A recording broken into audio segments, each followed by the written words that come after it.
In just a moment, X-1. But first, after a hard day's work, there's nothing more welcome than an evening of variety entertainment. That's just the tonic provided tomorrow night by NBC Radio. You'll laugh your cares away when good-natured contestants carry out the rib-tickling stunts dreamed up by MC Jack Bailey on NBC's Truth or Consequences. Later on, Groucho Marx peps things up with lots of spontaneous good fun and more of the friendly insults at which he is so accomplished. For a brighter, livelier evening tomorrow night, it's Groucho Marx and Truth or Consequences on this station. Now stay tuned for X-1 on NBC.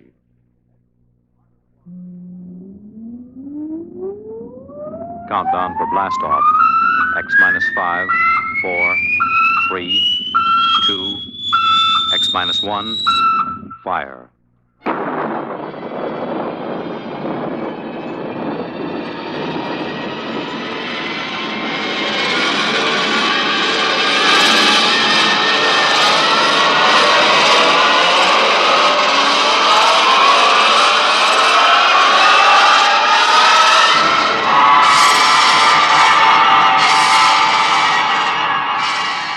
From the far horizons of the unknown come transcribed tales of new dimensions in time and space. These are stories of the future, adventures in which you'll live in a million, could be years, on 1,000 maybe worlds. The National Broadcasting Company, in cooperation with Galaxy Science Fiction Magazine, presents X minus one.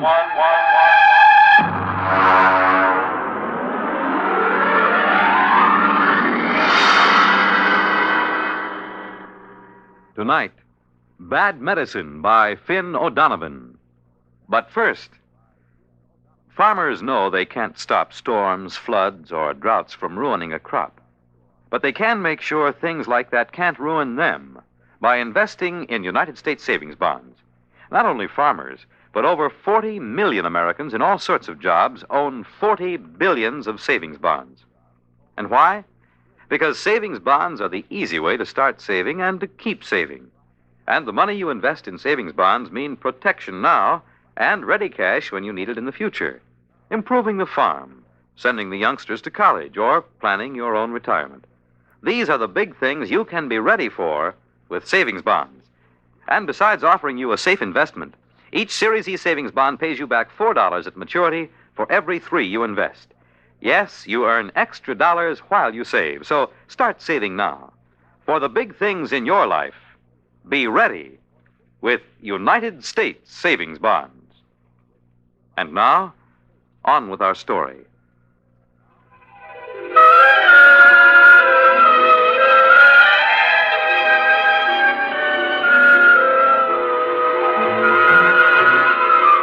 On May 2nd, 2103, Elwood Caswell walked rapidly down Broadway. It was a gentle, misty spring day, and the air held the smell of rain and blossoming trees. But Elwood Caswell didn't smell the rain and the trees. He just gripped the loaded gun he had in his pocket. He didn't want to use the weapon, but he was certain that he would. This was justifiable. You see, Elwood Caswell was a homicidal maniac.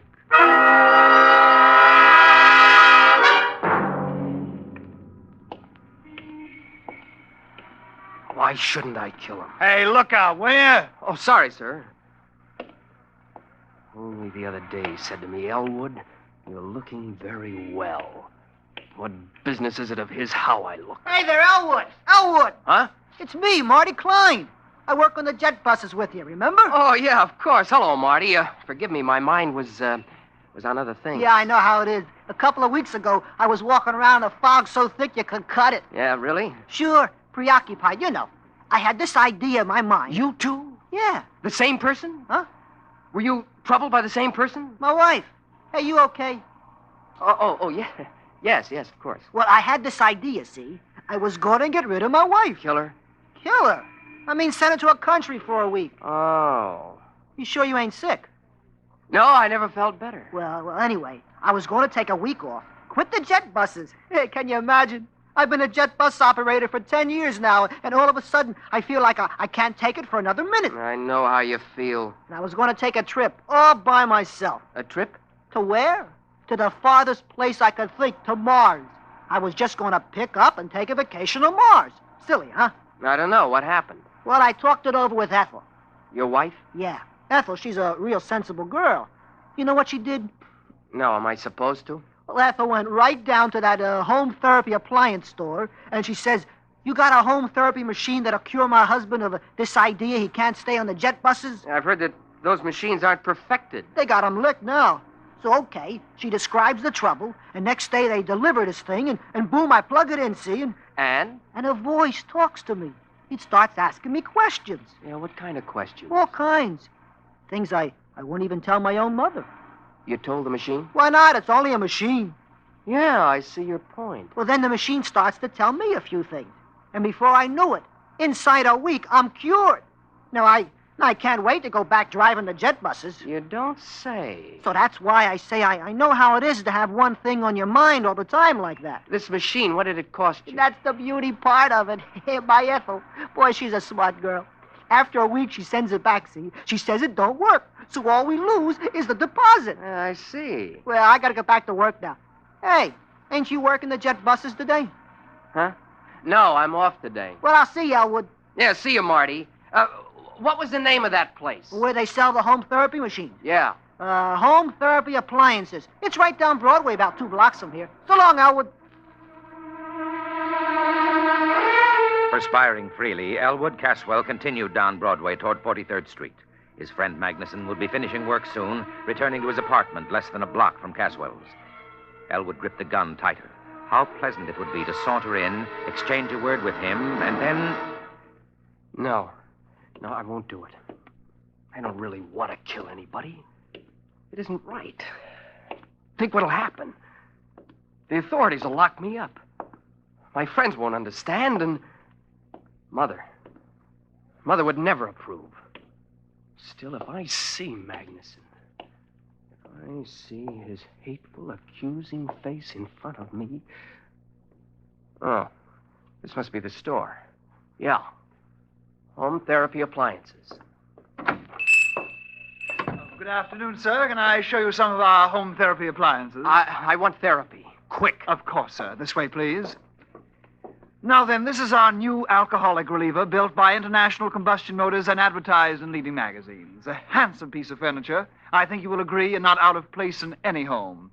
It also opens into a television set. Look, what I need... Therapy, of course. I just want to point out this model need never cause embarrassment to you, your friends, or your loved ones. Notice, if you will, the recessed dial which controls the desired degree of alcoholism. You see, heavy, moderate, social, light, and teetotal. A new feature unique in mechanotherapy. I'm not alcoholic. The New York Jet Bus Authority does not hire alcoholics. Oh, sorry. You seem the type. No offense. Please. You seem rather nervous. Perhaps the portable anxiety reducer. No. Well, sir, perhaps if you told me just what you feel is bothering you. What have you got for homicidal mania? I beg your pardon. Homicide? The urge to kill someone. Oh, of course. Well, let's see now. Pardon me. Have you worked here very long? A week. Oh, yes, here's the ticket. This black job with the chrome trim. What is it? This, is a Rex regenerator, built by Planetary Motors Corporation. Handsome, Goes with any decor, opens into a well-stocked little bar, so your family, friends, loved ones need never... Will it cure homicidal urge, a strong one? Oh, absolutely. Don't confuse this with the little 10-amp neurosis model. This is a hefty, heavy-duty 25-amp machine for really deep-rooted conditions. That's what I've got. Well, this baby will jolt you out of it. Big, heavy-duty thrust bearings, oversized heat absorbers, completely insulated, sensitivity range I'll over... take it. Yes, sir. With me, right now. Now? Before it's too late. I'll pay cash. Well, yes, sir. It'll be a few hours before the warehouse can... I'll take this one here. Well, that's a floor demonstrator. Does it work? All of our demonstrators work, sir. Then I'll take it. I can't wait for a warehouse. I can't wait for anything. Have it put in a taxi for me. Yes, sir. Tell him to hurry. I want to kill my friend Magnuson, you know. Who? My friend, Magnuson. Oh, of course. That'll be $400.59, sales tax included.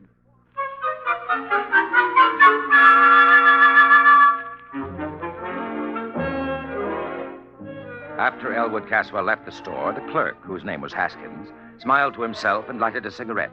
He had made his first sale. He inhaled. Haskins? Yes, Mr. Follansby? Smoking. I asked you to rid yourself of that filthy habit. Immediately, Mr. Follansby. I'll use one of those display model denicotinizers at once. By the way, I just made a rather good sale, sir. Oh, really? Yes, sir. One of our big Rex regenerators. Well, now, it isn't often we... Wait a minute. Where's the floor model? Well, sir, the customer was in an awful hurry. He was going to kill his friend. You gave him the floor model? Yes, sir. Was there any reason why... Oh, grief, Haskins. Didn't I inform you we never sell a floor model? But, sir... Good heavens, I've got to get to him. What was his address? Address? His name, then. Well, he didn't say. Then his check. Well, he paid cash. You mean you just let him pick up the machine and walk out? Well, sir, he paid cash. He was homicidal, you say? Yes, sir. His friend... I don't care about his friend. Get the police. No. Call the Planetary Motor Security Division. Quick. Yes, sir, at once. Well... Excuse me, Mr. Follansby. What will I tell them? Just tell them, you fool. Tell them that one of our customers has accidentally got that display regenerator they sent us. The one they shipped by accident. They were going to replace it tomorrow. Yes, sir, the one they shipped by accident. Will they know? If they don't be more explicit, tell them we've sold the Martian model. The one for treating psychotic Martians.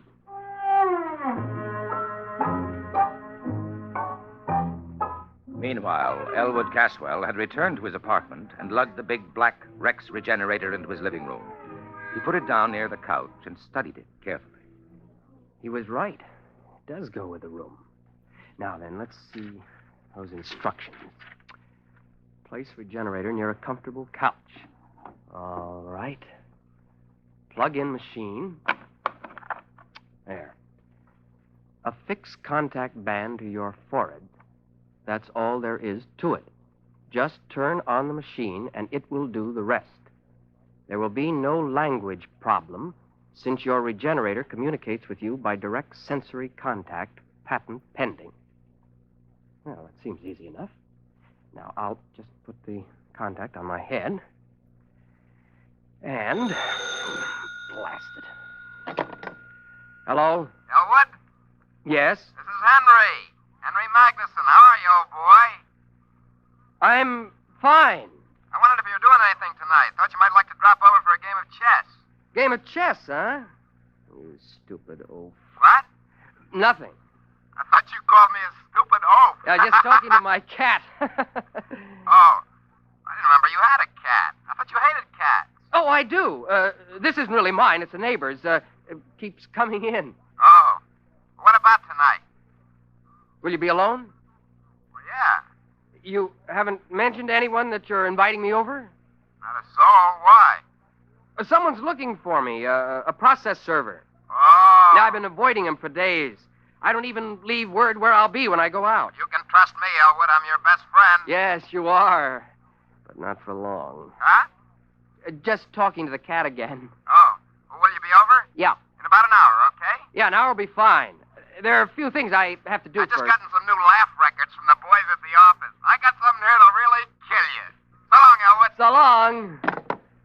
I've got something here that'll kill you, too.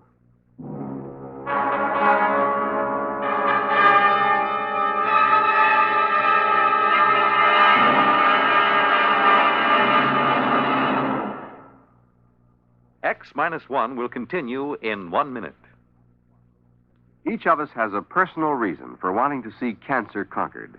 Steve Allen would like to tell you his. I have a wife and 3 wonderful kids. And when I think about cancer going to strike 1 American in every 4, well, that's more than enough reason for wanting to see it conquered. I know that some people don't even want to think about cancer. But pretending it's not a threat, doing an ostrich routine, isn't going to get us anywhere. We've got to stand up to it and fight. We can fight, each and every one of us.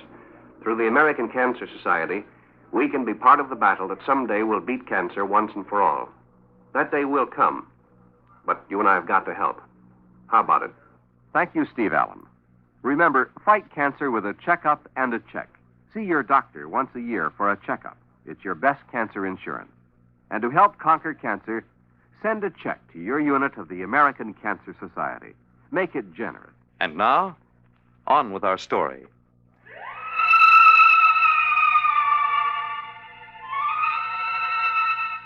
Taking the revolver from his pocket, Elwood laid it on the table in front of him. His face became suffused with hatred at the thought of Magnuson. He poked at the gun with a stiff forefinger. Magnuson, you no-good, shifty-eyed enemy of all that's decent in the world. The man who ruined my sister Irene. The man who... Wait a minute, Elwood. You have no sister, remember? No sister. Now, before you go off and commit murder, why not just try that machine just once, huh? Turn it on. Okay, now reach over and...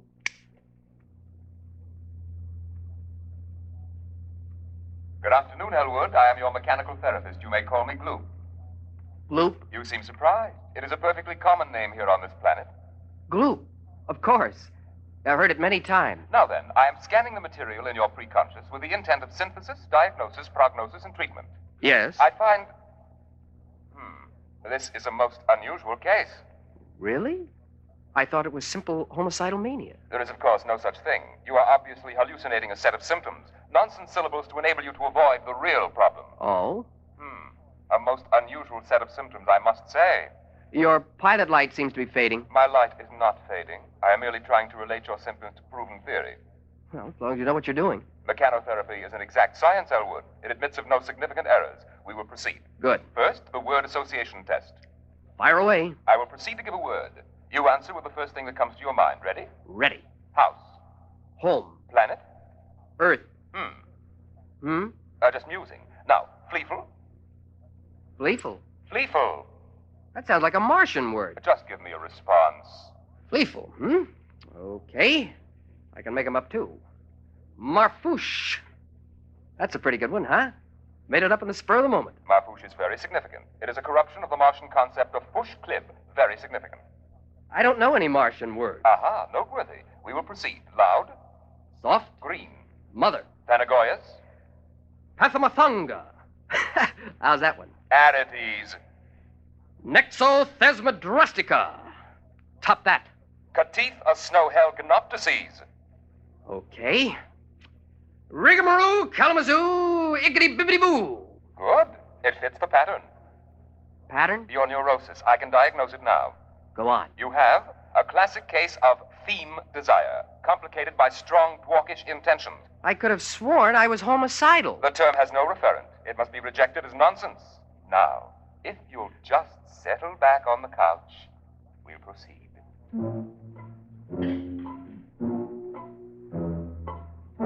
At precisely this moment, a tall, gnarled, ugly man pushed his way through the doors of home therapy appliances. His clothing, unpressed and uncaring, hung on him like corrugated iron. When the clerk, Hoskins, approached him, he flipped back his lapel to show a small silver badge underneath. Sir? John Rath, Planetary Motor Security Division. Oh, yes, sir. Mr. Follinsby, Mr. Follinsby. Yes, sir. Hello, Follinsby. Mr. Rath, Well? so far we haven't a single lead. You're certain he never mentioned his name? Oh, yes, sir. Now think. Is there anything significant? Is it serious, Mr. Rath? Mr. Follinsby, this man is homicidal. Won't it treat him? Homicide is unknown on Mars. It'll treat him for the most likely Martian sickness. What would that be? Theme desire, Mr. Follinsby. Theme desire? It's a Martian illness in which the victim feels cursed by the tree-like nourishing parent, although, of course, Martians don't have parents in the ordinary sense.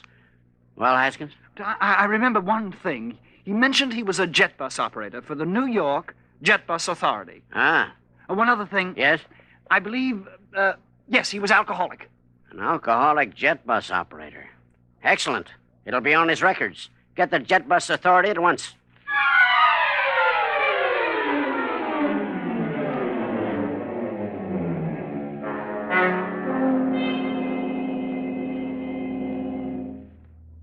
But surely, Elwood, you remember your Gorisy. No. Tell me then about your juvenile experiences with the Thorastrian fleet.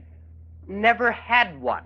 Complete blockage. My father... There is no such thing, of course. But... I thought we'd finally agreed on that. Okay, if you say so. Now then, since you claim you don't even know what a Gorisy is, tell me what you imagine it to be. A forest fire. A salt tablet? A small screwdriver? Am I getting warm? A revolver? What the heck is a Gorisy? Why, the tree that nourished you into puberty. No tree nourished me. You have completely repressed the experience. No tree ever nourished me. Mr. Caswell, let me try to explain your case as best I can.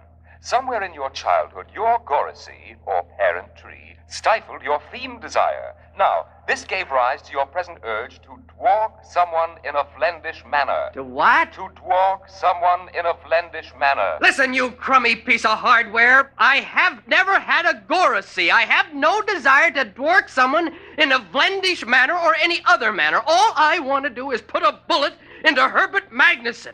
Understand? All I want to do is kill Magnuson. Lie down, Mr. Caswell. We'll go over it again.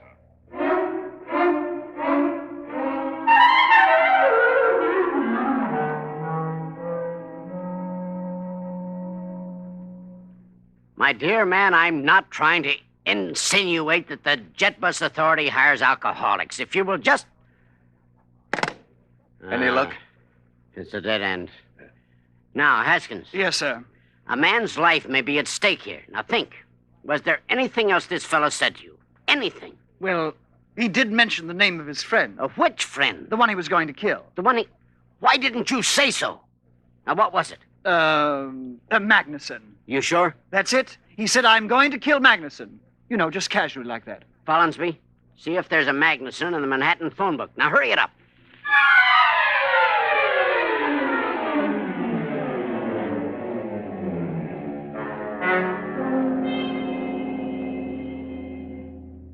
Yes, Mr. Caswell, you were saying? Well, Something about your gorisy? yes, I was saying I think perhaps you're right. Naturally. But right about what, Mr. Caswell? Well, I think perhaps... Yes, I think perhaps I do remember my gorisy. Ah, now, Mr. Caswell, we're on the road to a cure.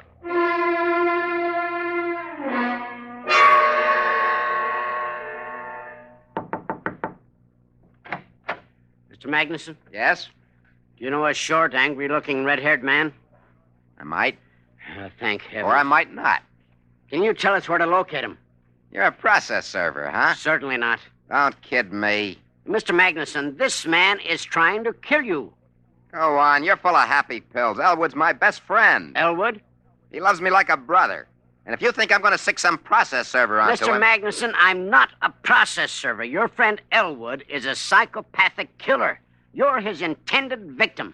Can you get that through your thick skull? I'm trying to save your life.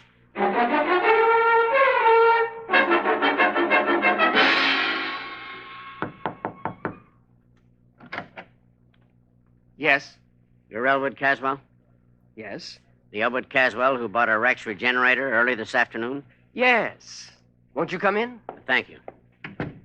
My name is Rath, Planetary Motors. Nice to meet you. Have you, used the machine? Oh, yes. I see. Mr. Caswell, I don't know how to explain this, but we made a terrible mistake. The regenerator you took was a Martian model for giving therapy to Martians. I know. You do? Yes, it became pretty obvious after a while. Well, it was a dangerous situation, especially for a man in your condition. Yes, the poor thing tried its best, but of course it couldn't cure what wasn't there. Well, then the company will, of course, reimburse you for your lost time and your mental anguish. Naturally. And we will substitute a regular human-type regenerator. Oh, that won't be necessary. You see... Mr. Caswell, will you put down that gun? Now, I warn you. I'm not going to shoot you. I merely want to turn this gun over to you. You do? Yes, I'm not going to shoot anybody. You mean that... The machine's attempt at therapy forced me to reappraise my whole self.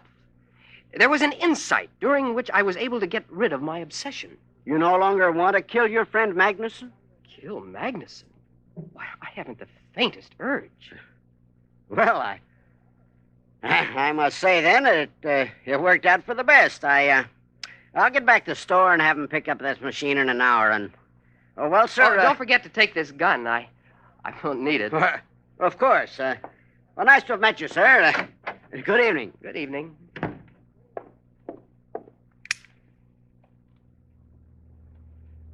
Did you hear that?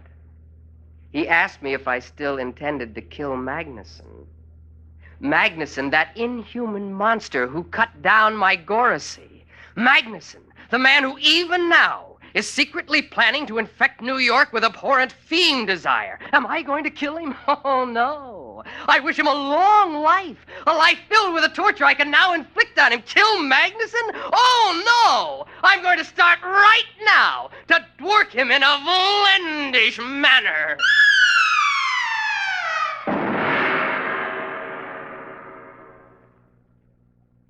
You have just heard X-1, presented by the National Broadcasting Company in cooperation with Galaxy Science Fiction Magazine, which this month features Honorable Opponent by Clifford D. Simak, the story of an Earth general with the distasteful assignment of meeting a delegation of unmilitary clowns who arrive as conquerors.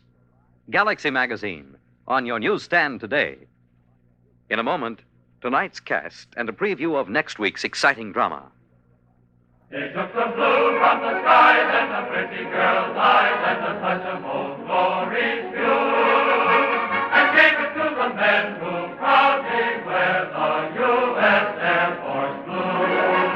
The U.S. Air Force blue. Oh, we are men with a dream on America's team. We're a rugged and ready crew, and you can bet your boots the world looks up to U.S. Air Force.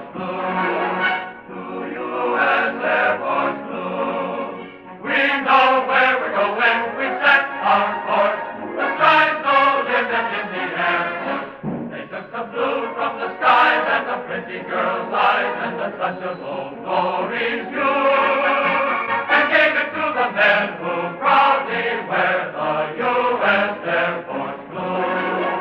We proudly wear the blue, the U.S. Air Force blue.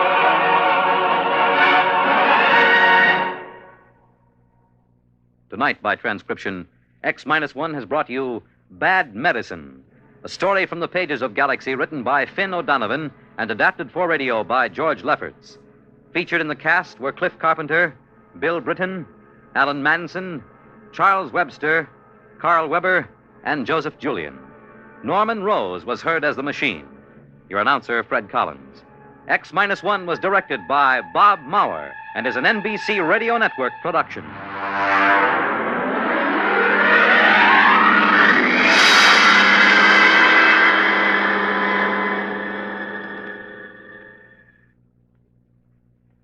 Weekday, the companion and advisor to America's women, offers a new informative series on childbirth.